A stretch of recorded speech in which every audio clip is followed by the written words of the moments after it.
பால் குடிக்கும் நண்பர்களே, காணொலி பாக்கின்ற கண்ணுங்களா, காணொலியை ஃபுல்லா பாக்குறது முன்னாடி சப்ஸ்கிரைப் பண்ணிட்டு பாருங்க. அப்பதான் அண்ணனோட மனசு கொஞ்சம் ஆறுதலா இருக்கும். ஆகையால் இப்ப நான் என்ன சொல்ல வரேன்னா, இது சிஎம் டிராஃபி ஓடுறேன் 10K போடுறேங்கிறதுல 4-7 நண்பர்களே, காலையில நமக்கு தேவையான சாப்பாடு செய்யற பொருள் எல்லாம் வாங்கிட்டு வந்துட்டு பாதியில விட்ட ஃபைட் கிளப்ப மீதியை முடிச்சிட்டு நம்ம பண்ணிட்டு வர வலிமையான பயிற்சி காரணமாக நம்ம முட்டிக்கிட்டு எல்லாம் அங்கங்க ஆட ஆரம்பிச்சிச்சு. ஆகையால் நமக்கு இதே நிலம், மூட்டை நிலம், அப்புறம் முடி நலத்துக்காக யூவி ஃபிட்டோட ஃபிஷ் ஆயில் எடுத்துட்டு இருக்கிறேன். உங்களுக்கு ஏதாவது வேணா உங்க டாக்டரை சஜஸ்ட் பண்ணிட்டு கேளுங்க. அதுக்கப்புறம் நான் கிரியேட்டின் எடுக்கிறேன்னு கேட்டு இருந்தீங்க. என்ன கிரியேட்டின்னா மசில் பிளேஸோட கிரியேட்டின் தான் எடுத்துட்டு இருக்கிறேன். மதிய வேலைக்கு மனதுக்கு பிடித்த பிரியாணி மணி நிறைவா சாப்பிட்டு பாதி வரைக்கும் பார்த்தீங்க, மீதி வரைக்கும் பாருங்க. அப்பதான் இன்ட்ரெஸ்டிங்கா போகும். எங்கடா இவன் அவுட்ஃபிட்டை செக் பண்ணிட்டு வெளில போறான்னு பாக்காதீங்க. இனிமே பாருங்க, இனிமே சொல்றேன். நம்ம டிஎம்லயும் சரி, நம்ம கமெண்ட்லயும் சரி, ப்ரோ எங்க ப்ரோ ஓட்டுறீங்கன்னு கேக்குறீங்க. நான் புளிஜிவாக்கம் ஸ்டேஷன் ஆப்போசிட்ல இருக்கிற அந்த ஒரு சின்ன ஒரு பார்க் மாதிரி இருக்க இடத்துல தான் ஓடிட்டு இருக்கேன். உங்களுக்கு இன்ட்ரெஸ்ட் இருந்தா நீங்களும் ஓட வாங்க. என்னடா பிஸ்கெட் எடுத்து பேக்ல மறைக்கன்னு பாக்காதீங்க. இனிமே தான் சொல்ல போற கதை உங்களுக்கு இன்ட்ரெஸ்டிங்கா இருக்கும் அண்ட் கொஞ்சம் அமானுஷமாவும் இருக்கும். ஒரு வழியா அடிச்சு பிடிச்சி ட்ரெயினை ஏறி எங்க வந்திருக்கோம்னா வேலைச்சேர்ல. என்னன்னா மாங் ஃபிட்னஸ் அவங்களோட பிரான்ச்சை இங்க தொடங்கி இருக்காங்க. எங்கன்னா கோரா ஃபுட் ஸ்ட்ரீட் பக்கத்துல இருக்குது.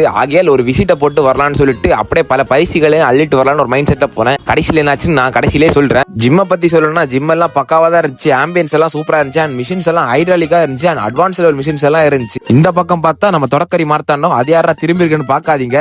யாரு நம்ம பெல்லா நண்பர் தான். அவரு கூட ஒரு போட்டோ எடுத்துட்டு அதுக்கப்புறம் நமக்கு பிடிச்ச தொடக்கரி நண்பர் கூட ஒரு போட்டோ எடுத்த நண்பர்களே. அப்படியே போற வழியில நம்ம சிராஜ் ப்ரோ இருந்தாரு, அப்புறம் ஜனா கேலிக்ஸ் ப்ரோ இருந்தாரு. அவங்களுக்கு ஒரு ஹாய் போட்டுட்டு ஜிம்ம பார்க்க மங்களகரமா லட்சணமா இருந்துச்சு. லைட் செட்டிங் எல்லாம் பண்ணதுக்கு அதுக்கப்புறம் நம்ம மஜா நண்பர் வந்திருந்தார் நண்பர்களே. அவரு கூட மஜாவா ஒரு ஷோ போட்டதுக்கு அப்புறம் இந்த சைடு பார்த்தா நம்ம ஹரிஷ் ப்ரோ வந்திருந்தாரு. நம்ம சேனலுக்கு வந்து ப்ரொமோஷன் பண்றேன்னு சொல்லிட்டு நம்மள வச்சு ஃபன் பண்ணிட்டு இருந்தாரு. அவரு என்னடா தம்பி என்னோட ஹைட்டா இருக்கிற என்ன அடிச்சு சாப்பிட போல இப்படின்னா ஃபன்னா பேசிட்டு இந்த பக்கம் பார்த்தா நம்ம டேட் பேட்ஸோட முக்கியமான தூணான நம்ம ஸ்ரீ ப்ரோ பாத்திருந்தேன். ஆஷிஷ் ப்ரோயும் பாத்திருந்தேன். கரண் ப்ரோ எங்கன்னு கேட்டது, கரண் ப்ரோ எங்க தான் சுத்திட்டு இருப்பாரு, தேடி பிடிச்சு நீங்களே கேளுங்கன்னு சொன்னாரு. அதுக்கப்புறம் சீஃப் கெஸ்ட் எல்லாம் வர டைம் ஆனதால சீஃப் கெஸ்ட் யாருன்னா நம்ம டெல்டா திலி பண்ண. அவர் மட்டும் இல்ல, நிறைய பேர் வந்திருந்தாங்க. யார் யாருன்னு லிஸ்ட் போட்டு சொல்றேன், நீங்களே பாருங்க.